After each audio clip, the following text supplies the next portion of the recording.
In this interesting group of amendments in the name of the noble Lord Goodman of Wickham, he draws our attention to non-violent extremism and I think raises hugely important issues.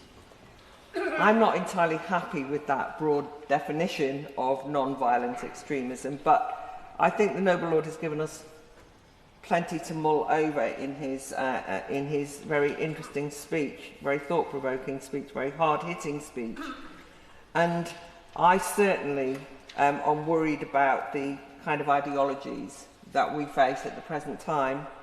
It's just that I think that the reluctance at confronting those ideologies is more likely to be a failure of moral leadership rather than law. And so I'm trying to work my way around that.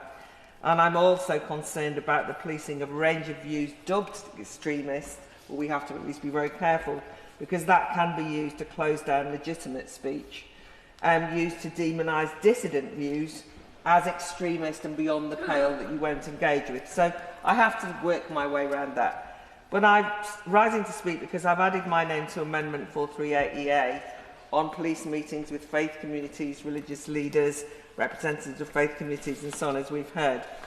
I think this is an interesting and conundrum for us in the contemporary period. The police do actually have quite a lot of community engagement with different faith groups, Christian, Muslim, Jewish, Sikh, Hindu, and they're posited very much as collaborative partnerships. It sounds fairly benign. They're also it's used to, as an important part of building social cohesion and also of prevent work and in a way low-level anti-terrorism intelligence gathering. But I have become increasingly concerned at how routine this has become, aping the category descriptors of identity politics that have got into a situation where the understanding of multiculturalism as a policy agenda means that there's a kind of demand that the police treat each and every cultural manifestation in the form of religion with respect, and in a way treat community leaders, religious leaders, as though they represent the community, whereas they're not elected, and I think that can get very confusing, and I think actually can be quite divisive and lead to a kind of sectarianism potentially as an outcome that I'm not very happy with. Obviously, we've already heard about where it got the West Midlands Police when they sought guidance from local mosques, and on the basis that they were consulting the local communities. And we've heard about those three Birmingham mosques. I think it's worth spelling out one of the things that happened here. You know, they met with representatives from the Al Habib Mosque who were approached by officers, and that mosque had previously hosted a preacher who urged worshippers to read the protocols of the Elders of Zion, a fabricated anti-Semitic text about Jewish plans for global domination. I'm so embarrassed to be even saying this on the anniversary of the Holocaust Memorial Day, and yet it's absolutely appropriate I should say it on the Holocaust Memorial Day, because here we have police officers wandering in, having a chat with the kind of people who invited someone who gave a talk entitled Knowing the Facts, delivered shortly after October the 7th and the Hamas pogrom, where the preacher asserted that the Jews intended to become sole rulers of the world. Or you have the Jain Mosque, another consulted organisation, in which a preacher delivered an Arabic prayer calling for the killing of Jewish people. Allah, count them all, kill them one by one, don't let any one of them get away. These are contemporary Holocaust ideology, the kind of ideology that would lead to the Holocaust. And so in that sense, I am sympathetic to dealing with non-violent ideology and extremism. I just don't know how to do it in the law. But I do actually want to know who the police are talking to, which mosques, which churches. We don't want to be sectarian, well, let's have them all, and we need to know in public.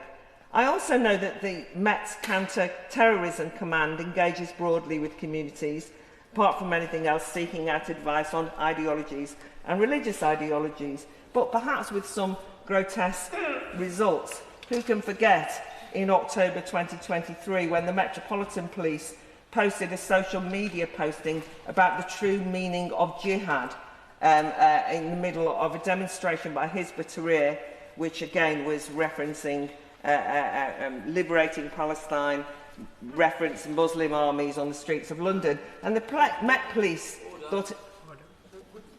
The noble lady gives just a genuine question here. Yeah. The very disturbing examples which she quoted, why could not they and should not they have been already prosecuted under current legislation on hate law?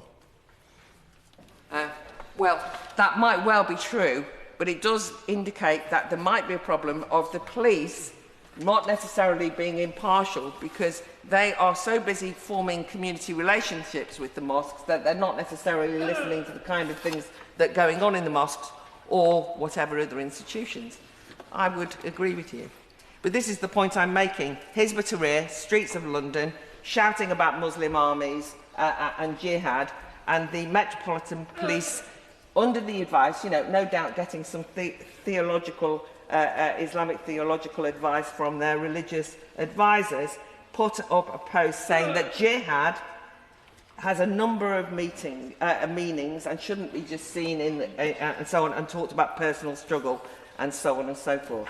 And then I just want to finish with the example of what good community relations are and where we might be.